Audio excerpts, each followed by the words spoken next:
Hey, what's up, you guys? Happy Sunday. Oh my goodness, we are at the end of the week, well, a weekend, and getting ready to start a new week. But today is Sunday sermon. And so I wanted to come on here with you guys and I wanted to kind of discuss what this Sunday sermon is, and so that you can just have an understanding of it in order to know how your time this evening is going to be spent. And so I want to go into looking at what exactly is Sunday sermon. So let's give it a little bit more of a description.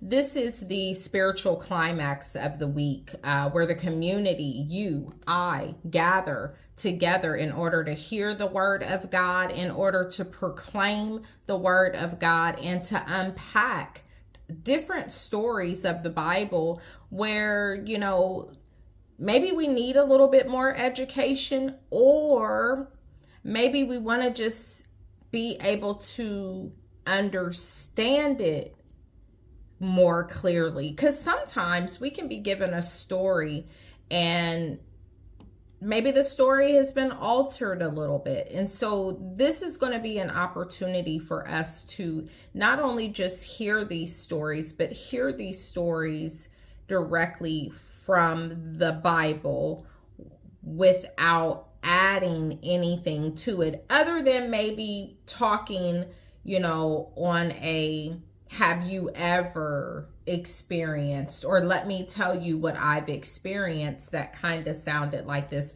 but keeping all of the details and information to the storyline.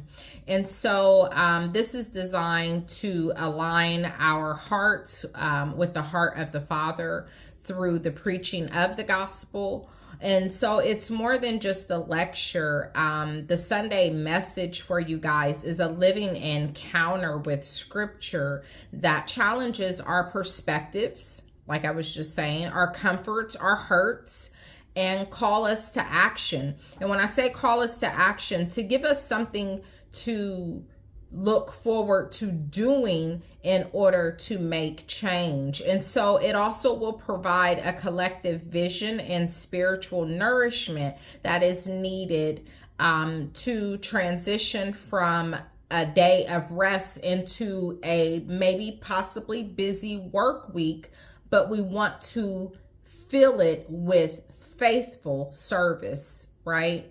And so this evening, we're going to kind of be talking about Peter walking on the water. And so what we know about this story is that as long as he kept his eyes on Jesus, he could do, and he did, the impossible. But the moment that he looked at the wind and he looked at the waves, he began to sink. The lesson. What is the lesson of that? Well, that's something that we're going to kind of get into today. But before we do, I want to kind of show you guys two different pictures. And so give me just a second here. Okay, this picture right here, you guys, is showing Jesus reaching out and down into the water in order to grab up Peter, Simon Peter, from his point of sinking. I'll show you the next picture in just a moment, but let's talk about this right here really quick. So you guys got the opportunity to see that picture. So now I want to read the scripture, and this is coming out of Matthew chapter 14, verses 22 through 33. And I'm going to read this from the English Standard Version. But it said, immediately he made the disciples get into the boat and go before him to the other side, while he dismissed the crowds. Now remember, this is the moment where he had sat and he had given a sermon. And so there were so many people that were still looking to see him, talk to him. And so basically he's telling the disciples, y'all go on ahead. I get up with y'all type deal. In verse 23, it says, after he had dismissed the crowds, he went up on the mountain by himself to pray. When evening came, he was there alone. But the boat by this time was a long way from the land, beaten by the waves, for the wind was against them. And in the fourth watch of the night, he came to them, walking on the sea. But when the disciples saw him walking on the sea, they were terrified and said that it was a ghost. They did not believe, you guys, that it was Jesus. Okay. And it says in verse 26, but when the disciples saw him walking on the sea, they were terrified. It was a ghost, and they cried out in fear. But immediately Jesus spoke to them, saying, take heart. It is I. Do not be afraid. And Simon Peter then answered him, Lord, if it is you, command me to come to you on the water. In verse 29, he said, come. So Peter got out of the boat and walked on the water and came to Jesus. But when he looked over and he saw the wind, he was afraid, and he began to sink. And he cried out, Lord, save me. Jesus immediately reached out his hand and took hold of him, saying to him, O you of little faith, why did you doubt? And when they got into the boat, the wind ceased. And those in the boat worshiped him, saying, truly, you are the Son of God. So I'm going to start right here, you guys, because what was the lesson?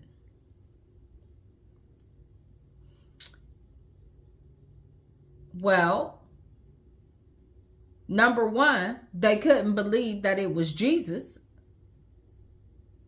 But number two, Simon Peter forgot who he was dealing with. And when I say that, he was with the Son of God. So all protection was already around him.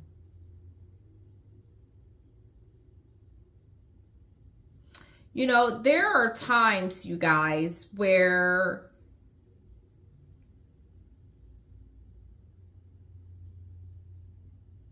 we are afraid to step out.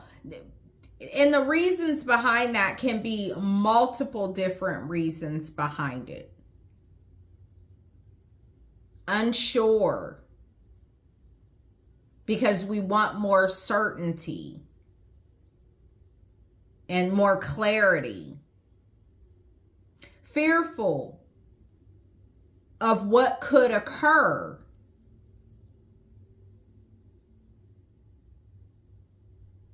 Doubtful. Well, this ain't gonna work.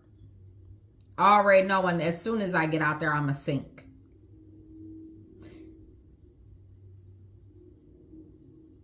Even when the environment changes around you. This passage in Matthew is letting us have a visual of what it means, again, to have faith. Because, see, we have talked about faith with Christ in other situations, such as the woman that was bleeding for 12 years. But see, there will be moments that you might step out in faith, but if the wind gets to winding and it's raining and it's storming and it gets dark,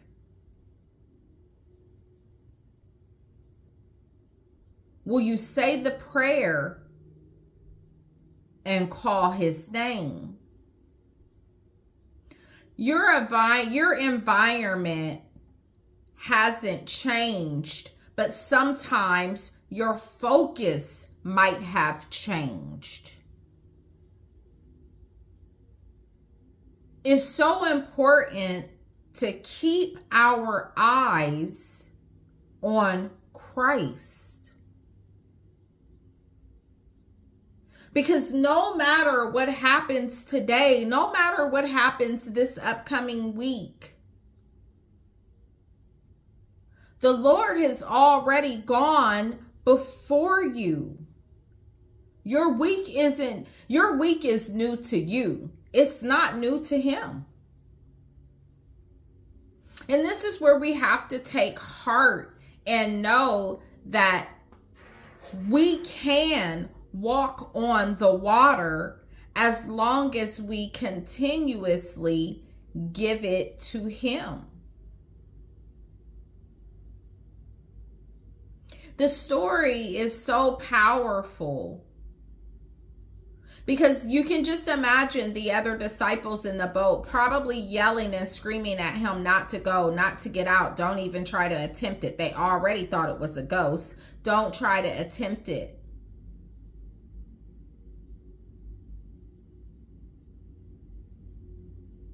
But again, Christ was there to reassure them of his hand. Like, I got the wind. I got this water. And I got you. As you guys get prepared for this upcoming week, I want you to know that no matter how the environment changes around you, what seems different, maybe a little scary, that makes you feel a little doubtful, I want you to take in a deep breath. Let it out. And leave it for him.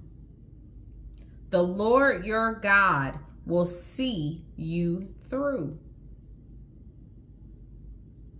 Give him an opportunity and a chance to show you that he is your number one fan.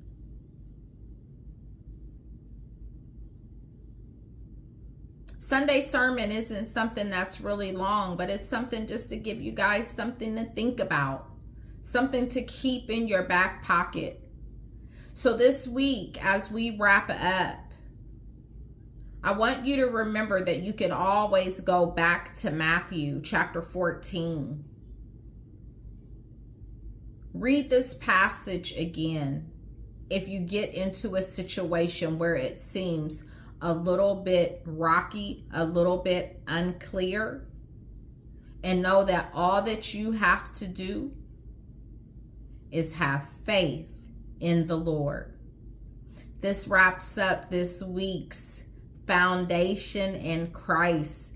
Look forward to next week as we focus and talk about mental health and how to get through mental health on a faith-based measure. You guys, it has been an amazing week. I am so thankful to be here with each and every one of you, and I can't wait to see you soon. Have a blessed night.